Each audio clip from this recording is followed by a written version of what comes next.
Did you know that today is National Blueberry Pie Day? And to celebrate it, we're making a blueberry pie that's very unique, quite tasty, and super easy. The only thing is, some people gave it a quirky nickname, and I'm curious to see if you agree with them. We start off by combining some blueberries, a bit of biscuit baking mix, granulated sugar, a couple of eggs, softened butter,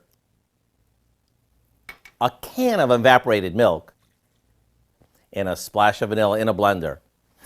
We blend this until it's smooth, which takes just seconds. Now we pour this into a bowl and add even more whole fresh blueberries. See, I told you this wasn't going to be your typical blueberry pie.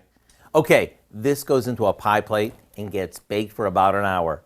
Once it cools, we can top it with some whipped cream and a few extra berries, and it's time to dig in.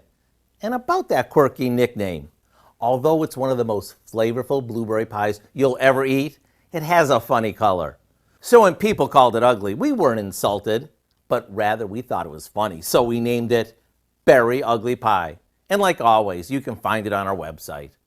What do you think? That's ugly. Try it. Fine. I'm Howard with Kelly in the Mr. Food Test Kitchen, where today we found a very unusual way for you to say, ooh, it's so good.